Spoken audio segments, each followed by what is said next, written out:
Hello दोस्तों, स्वागत है आपका मेरे यूट्यूब चैनल पे। अगर आपको मेरी कहानी पसंद आए तो लाइक करें और अगर आप मेरे चैनल पे नए हैं तो सब्सक्राइब करें। पहली बार हुआ कि सुमन ने अंशु भैया को राखी नहीं बांधी। सुमन की बेटी पीहू आकर बोली, मम्मी दोपहर हो गई है, 2 बज गए हैं। मैंने टेबल पर आपका खाना भी लगा दिया है। पापा और रचित आपका इंतजार कर रहे हैं, खाना खा लो। सुमन ने बोला, देखो पीहू, तुम्हें पता है कि मैं जब तक भैया को राखी ना बांध लूं खाना नहीं खाती हूँ। अभी तो दोपहर ही हुई है, क्या पता तेरे मामा जी आते ही हों और मैं खाना लेकर बैठ जाऊं, यह ठीक नहीं। तुम लोग खा लो, मैं उनका इंतजार करूंगी। पीहू बोली, मम्मी कहीं ऐसा न हो कि तुम्हारा उपवास ही हो जाए। सुमन का मन शंका से सिहर उठा। फिर उसने विश्वास के साथ बोला, नहीं, ऐसा बिल्कुल नहीं होगा, भैया जरूर आएंगे। मायके में सुमन की बड़ी सी हवेली थी। चाचा जी, पिताजी और ताऊ जी सब साथ में रहते थे, हवेली के अलग अलग हिस्से में। सुमन 3 भाई और 3 बहनें थी। चाचा जी के 2 लड़के और 2 लड़कियां। बस ताऊ जी का एक ही बेटा था, अंशु। ना कोई और भाई और ना ही कोई बहन। सुमन को याद है, जब वह बहुत छोटी थी तब ताई जी ने रक्षाबंधन के दिन गोदी में उठाकर बोला था कि यह मेरी छोटी बेटी है, यह बांधेगी अपने अंशु भैया को राखी। और उन्होंने जल्दी जल्दी सुमन को नया फ्रॉक पहनाया, बालों में रिबन बांधा और छोटी सी थाली में राखी और मिठाई रखकर पकड़ा दी। अंशु भैया एक बार सुमन की ओर देखकर मुस्कुराए और फिर अपना हाथ आगे बढ़ा दिया। सुमन ने अपने नन्हे हाथों से राखी बांध दी। ताई जी ने बोला कि अब से यही राखी बांधेगी अंशु को। उन्होंने कहा और यह उसके दिल पर बहुत ही गहरे अक्षरों में लिख दी। इससे पहले अंशु भैया ने रो रो कर पूरी हवेली सर पर उठा रखी थी कि मैं भी अपनी बहन से ही राखी बंधवाऊंगा। और सारी बहनों ने कोशिश कर ली, पर अंशु भैया किसी से राखी बंधवाने को तैयार नहीं थे। वह रो रहे थे, चीख रहे थे। जबरदस्ती उनके हाथों में राखी बांधी गई तो उन्होंने गुस्से में तोड़कर फेंक दिया। उन्होंने बोला, मेरी कोई बहन नहीं है, मैं तो अपनी बहन से ही राखी बनवाऊंगा। अंशु भैया का रोना रुक ही नहीं रहा था।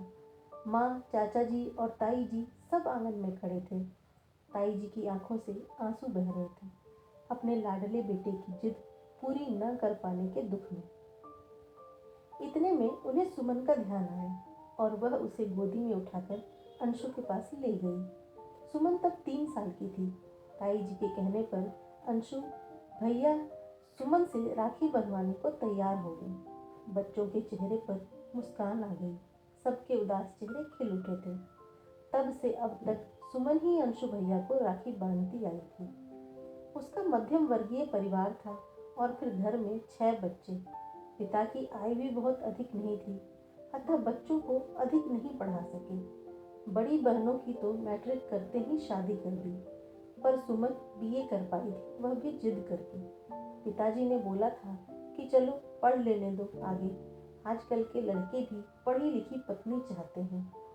या यूं कहिए कि अच्छा लड़का मिल जाने के लालच में ही उन्होंने सुमन को आगे पढ़ने की आज्ञा दे दी थी। उसके दोनों भाई नौकरी करते थे और एक भाई किराने की दुकान चलाता था। सबकी गृहस्थी ठीक ही चल रही थी, सब अपने अपने घर परिवार में खुश थे। पर पता नहीं क्यों रक्षाबंधन वाले दिन से सुमन अंशु भैया की बहन बनकर रही। सच पूछिए तो सुमन को अपने भाई बहनों से इतना लगाव नहीं था जितना अंशु भैया से था। वह अधिकतर ताई जी के पास ही रहती, वहीं खाती, वहीं से तैयार होकर स्कूल जाती। समय बीतता गया, सारे बच्चे बड़े हो गए। अंशु भैया इकलौते थे, अतः ताऊ जी ने हिस्से की पूरी संपत्ति उनको मिली और उनके लिए ताऊ जी ने सोने के आभूषणों की दुकान खुलवा दी। सुमन के परिवार में संपन्न वही थी। उन्होंने कार भी ले ली थी। भाभी भी अच्छे परिवार की थी। पिताजी ने सुमन की शादी कर दी। 5 भाई बहनों का खर्च उठाते उठाते उनका हाथ बहुत तंग हो गया था, अतः सुमन की शादी में उन्हें बहुत सारा कर्ज लेना पड़ा। ऐसे में ताई जी ने बहुत मदद की। वह सुमन को बहुत प्यार करती थी। उन्होंने एक सोने का सेट और 10 बढ़िया बढ़िया साड़ियाँ दी और सुमन के पति के लिए भी चेन और घड़ी का इंतजाम उन्होंने ही किया। ताई जी हमेशा से सुमन को अपनी बेटी की तरह ही मानती थी।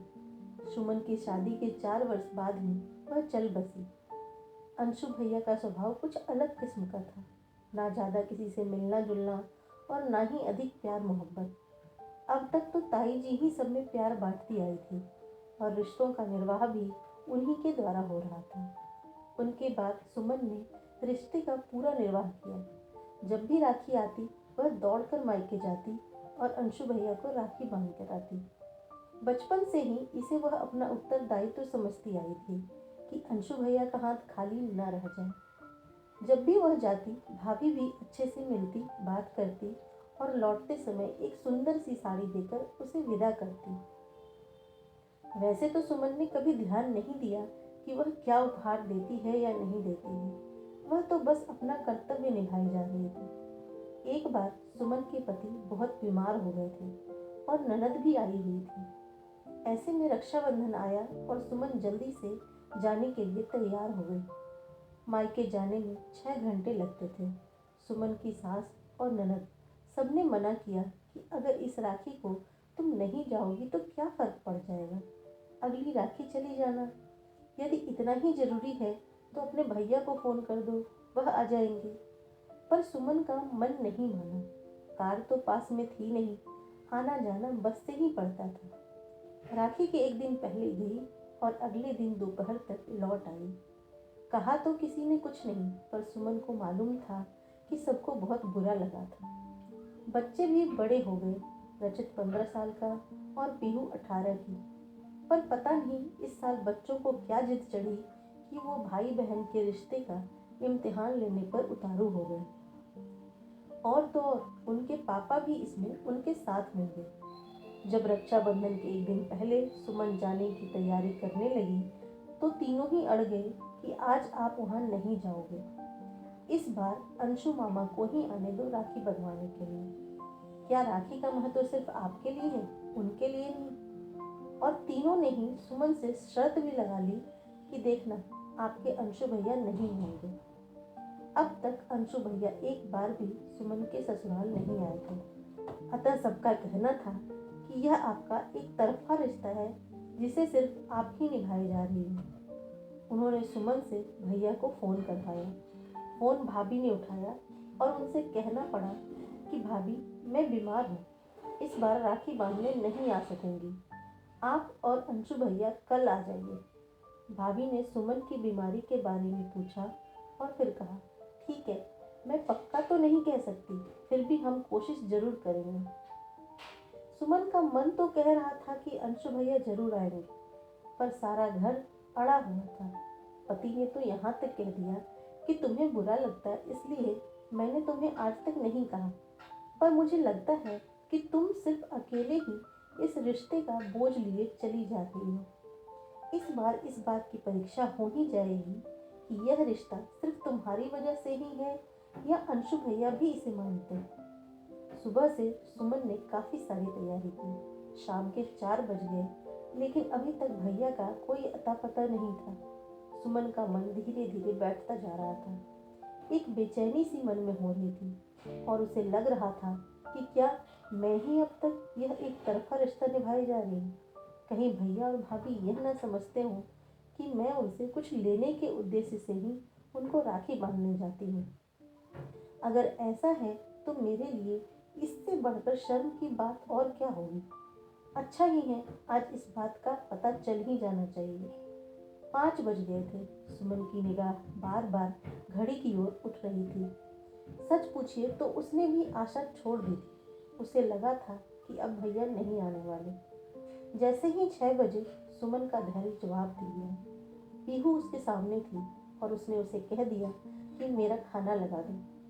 सुमन को लग रहा था कि पूरा घर मुझ पर हंस रहा है। वह पहला निवाला मुंह में डालने ही वाली थी कि उसे लगा कि घर के बाहर कार आकर रुकी है। दौड़कर दरवाजा खोला तो देखा अंशु भैया और भाभी उतर रहे हैं। पता नहीं उसे क्या हुआ, वह भाभी से लिपट कर फूट फूट कर रो पड़ी और वह हैरान सी सुमन को चुप करा रही थी। अंशु भैया सुमन की पीठ थपथपा कर कह रहे थे, क्या हो गया तुझे, क्या तबीयत ज़्यादा खराब हो गई? मुझे एक पार्टी को बहुत ज़रूरी सोने का सेट बना कर देना था, इसलिए देर हो गई। और देख तेरे लिए मैं क्या लाया हूँ। सुमन उनसे कह नहीं पाई कि अगर आज आप नहीं आते तो बच्चों ने उसकी जो अग्नि परीक्षा ली थी उसमें वह बुरी तरह असफल होती। थोड़ी ही देर में सुमन भैया के हाथों में राखी बांध रही थी और भाभी प्यार से सोने की चेन सुमन को पहना रही थी। दोस्तों, आपको अगर ये कहानी पसंद आई हो तो लाइक करें और अगर आप मेरे चैनल पर नए हैं तो सब्सक्राइब करें। धन्यवाद।